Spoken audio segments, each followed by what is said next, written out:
Dando continuidade a essa série de videoaulas chamada Lições Introdutórias à Ética, teremos hoje como tópico da quinta lição a metaética.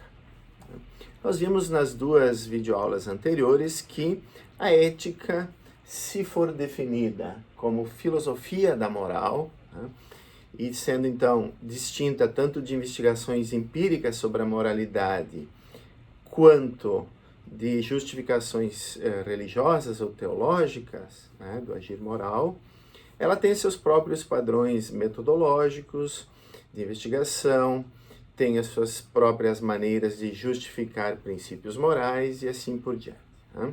Bom, então até agora nós vimos só negativamente. A ética não é uma investigação empírica sobre a moral, como as ciências, e também não faz apelo a uma entidade ou entidades supranaturais para justificar as suas afirmações. Bem, se a ética então for tomada nesse primeiro sentido, como uma filosofia da moral, em geral nós podemos caracterizar positivamente a ética como sendo constituída de três diferentes domínios. Em primeiro lugar, a metaética, segundo, a ética normativa, e em terceiro, a chamada ética prática ou ética aplicada. Por enquanto eu vou usar como sinônimos aqui ética aplicada e ética prática. Bem, então, afinal, o que é a metaética? Para responder essa questão, eu vou dividir a videoaula em duas partes. Em primeiro lugar, eu vou apresentar alguns problemas metaéticos e depois eu vou, enfim, explicitar algumas posições filosóficas em relação a esses problemas. Posições típicas da metaética. Bem, então, uma primeira questão metaética é o que é bem, ou o que é bom, o que é correto. Quer dizer, quais são os conceitos éticos primitivos, a partir dos quais nós podemos qualificar as ações como sendo boas, no sentido moral, ou corretas. Então, um primeiro problema é um problema semântico. O que significa bom? O que significa correto? O que é uma boa ação? Bem, talvez a gente pudesse, só para fins de ilustração, definir bom como sendo aquilo que é prazeroso. Essa definição encaminha para uma certa ética normativa, chamada hedonista, cuja tese central é que o prazer é o único valor intrínseco. A partir dele, então, a gente poderia definir o que é correto fazer ou não. Quais são as ações corretas, quer dizer, permitidas, proibidas ou obrigatórias.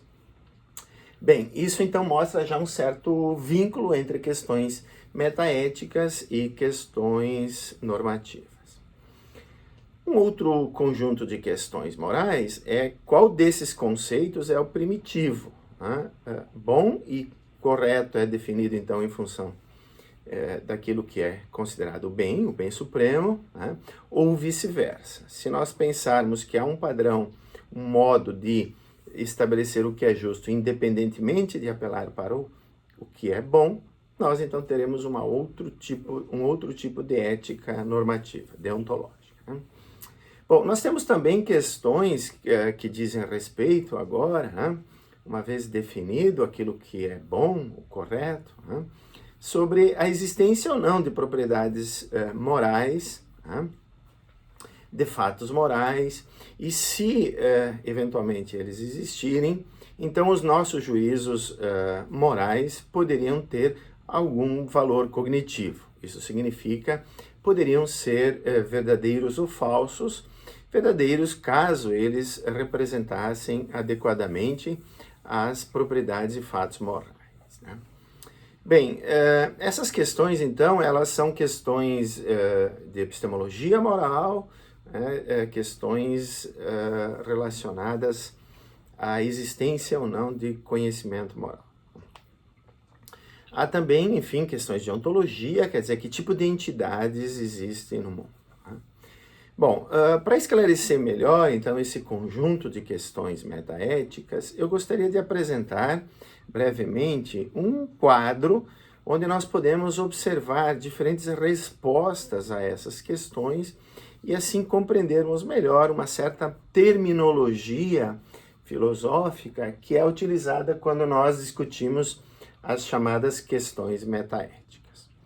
Então, como vocês podem observar aqui, na primeira linha desse quadro, né, a semântica moral, ela ocupa-se do significado da linguagem moral. Quer dizer, aqui é que nós nos referimos quando usamos palavrinhas como bom, correto, justo, etc. Né? Bem, então, uma primeira posição mais objetivista, ela é chamada cognitivismo. Né? Essa posição, ela diz que a linguagem moral é proposicional, quer dizer, ela possui valor de verdade, então cada juízo moral que nós emitimos, ele pode ser dito verdadeiro ou falso. Tá? Então, vamos guardar essa terminologia, essa é a posição cognitivista. Por outro lado, há muitos pensadores, muitos filósofos que negam que a linguagem moral possa ser proposicional. Pensam, né, sustentam esses filósofos, muitas vezes com bons argumentos, que quando nós emitimos um juízo moral, por exemplo, Pedro não deveria ter mentido para o colega, né? Ou deve-se manter as promessas, que essas enunciações, elas não podem ser qualificadas como proposicionais, quer dizer, como sendo verdadeiras ou falsas. Né? Seriam antes expressões das nossas emoções, dos nossos sentimentos, que em geral são considerados também subjetivos, né? E, portanto, a posição seria anti-objetivista. Né? Então, o não-cognitivismo nega que um juízo moral possa ser verdadeiro ou falso. Né? Bem, associado a isso, nós podemos observar aqui, agora, na segunda linha, né, um conjunto de questões da chamada ontologia moral. Né?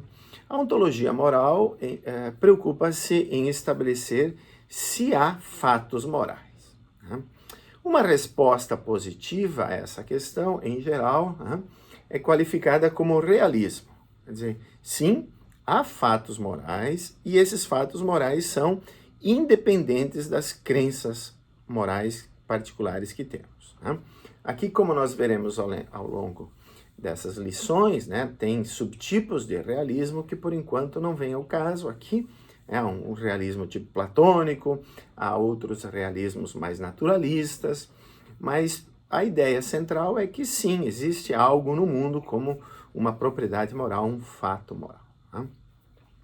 Uma posição contrária, né, antirrealista, então, nega a existência de fatos morais. Diz que fatos são naturais, por definição, né? É dizer, se nós pensamos que a composição química da água é H2O, isso significa que é um fato natural, independente do que nós acreditemos ou não. Né? Agora, o que seria um fato moral? Alguém já observou um fato moral? Né? Dizer, algo como uma propriedade moral andando por aí, né? Por exemplo, a ideia de que as pessoas são dignas, se nós observamos as pessoas, os seus comportamentos, é difícil perceber essa propriedade. Né? Então, talvez ela seja de outra natureza, mas ela certamente não é parecida com um fato natural, entre outros no mundo. Bem, então a posição antirrealista, ela sustenta, associada aí a um não cognitivismo, né, que na verdade as propriedades morais são puras projeções nossas, humanas, em direção ao mundo. Né? Bem, como vocês podem observar agora aqui na terceira linha, né, complementa esses dois domínios, né, o domínio da semântica e da ontologia, um conjunto de posições que a gente qualifica como pertencentes à epistemologia moral. Né? Então, a epistemologia moral quer saber se existe conhecimento moral. Né? Uma resposta positiva, né, é dada a essa posição nos seguintes termos. Né?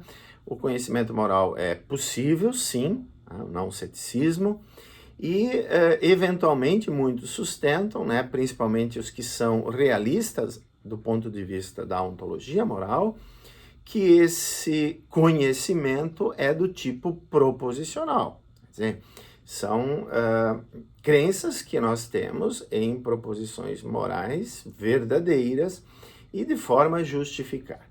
Tá? Bom, claro, isso nos compromete, essa concepção, digamos, epistemológica e semântica, né, com uma certa ontologia que é necessário esclarecer. Né? Por outro lado, há aqueles que defendem que não existe conhecimento moral, são céticos, ao menos nesse domínio, né? Talvez não sejam céticos em outros domínios, né, do conhecimento humano. Então não é um ceticismo global, é aqui localizado, né, específico da moralidade.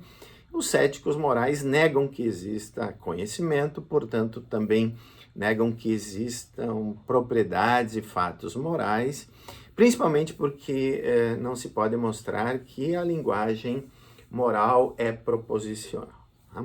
Claro que teremos que discutir também se o conhecimento proposicional é o único tipo de conhecimento, ou se há outros tipos de saber, e se eventualmente a moralidade não pertenceria a um domínio distinto de conhecimento que não o proposicional. É uma espécie de saber como, ou por familiaridade, etc. Não entraremos nesse ponto agora. Bem, finalmente, como vocês podem observar ali na última linha, né, há também algumas questões metaéticas que pertencem ao que a gente chama de psicologia moral. Né? Aqui psicologia não no sentido da ciência, né, psicologia, mas muito mais como uma questão relacionada com a motivação moral. Né? Então, há basicamente duas posições metaéticas, com diferentes variantes aí. Né?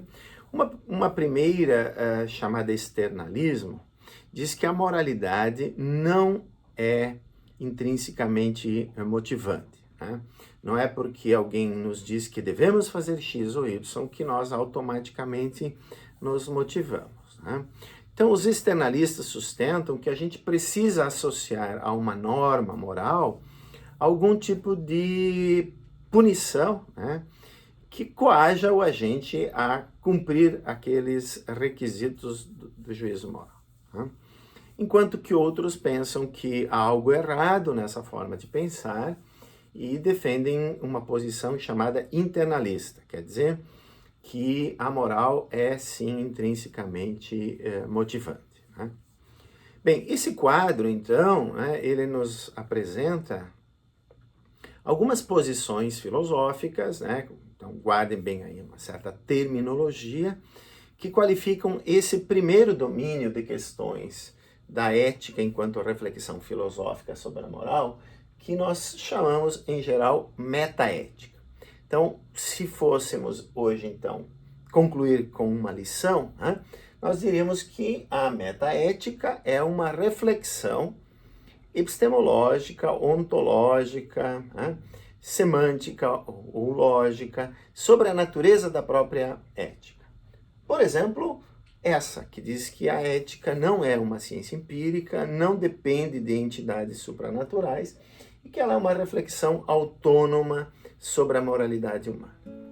Na próxima videoaula, veremos então uma certa conexão da metaética com a ética normativa e pretendemos esclarecer melhor as diferentes perspectivas da ética normativa. Até lá!